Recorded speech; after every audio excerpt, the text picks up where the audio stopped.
आणि याच्यातून तुम्हाला एक इथं मंच भेटतो अशा प्रकारच्या स्पर्धांमध्ये भाग घ्यायला. हा मंच आपल्याला उपस्थित करून देण्यासाठी खूप महत्वाचा असतं, कारण की तुम्हाला आता तुम्ही जे छोटे छोटे खेळ खेळताय त्या खेळांमध्ये स्वतःच्या आपल्या मित्रांबरोबर आपले शेजारी असतात त्यांच्याबरोबर तुम्हाला पार्टिसिपेट करायला भेटतं आणि त्याच्यातून तुम्हाला तुमच्याकडे काय स्किल्स काय आहेत तुमच्यामध्ये काय गुण आहेत ते तुम्हाला या ठिकाणी आजमावायला भेटतात आणि ते तुम्हाला शिकायला भेटतात. तर तुम्ही दरवर्षी अशा खेळांमध्ये भाग घेत राहा, त्याच्यातून स्वतःला तयार करत राहा.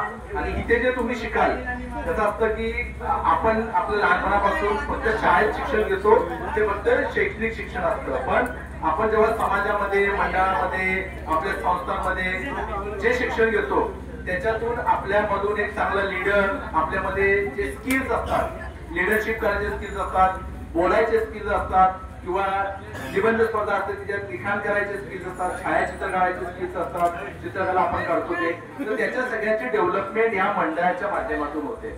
तरी मंडळ कशासाठी असतात? मंडळ फक्त कार्यक्रम गणपतीचा साजरा करायचा किंवा गणेश जयंती करायची ह्याच्यासाठी आपलं मंडळ कार्यरत नाही. आपलं मंडळ कार्यरत आहे तुमच्यासारख्या लहान मुलांमध्ये तुम्हाला एक वातावरण भेटावं, तुम्हाला एक स्टेज भेटावा आणि तुमच्यातून तुमचे गुण डेव्हलप व्हावे, तुम्हाला काहीतरी आठवणी तयार व्हाव्या.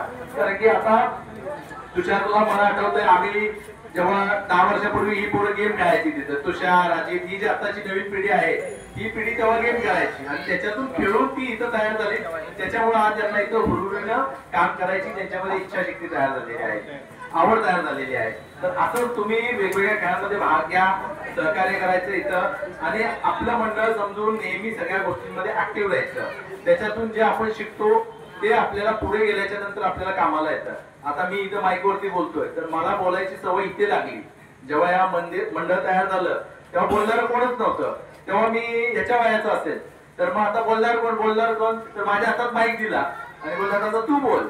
मग तेव्हा मी छोटा होतो, मग मी बोलायला सुरुवात केली. तेव्हा मला सुरुवातीला काही द्यायचं नाही, पण आपल्या लोकांमध्ये आपण बिनधास्त मोकळेपणाने बोलू शकतो, काही करू शकतो. आपली जमीन आहे तिथे आपण कधी कोणाला घाबरायचं नाही, लाजायचं नाही, काही आपल्यामध्ये असेल ते करायला मागं पुढे बघायचं नाही. अरे मी चुकलो तर कोणी तुम्हाला काय बोलणार नाही, पण तुम्ही जर शिकलात तर पुढे जाऊन तुम्हाला प्रगती करता येईल. तर मी इथे बोलायला शिकलो, माझ्यामध्ये स्टेज डेअरिंग आली, मी आता चांगलं लिखाण करतो. ते पण का मंडळाचे आपल्याला मेसेज द्यावे लागायचे, पत्र लिहावी लागायची, ती पत्र लिहून मी लिहायला शिकलो.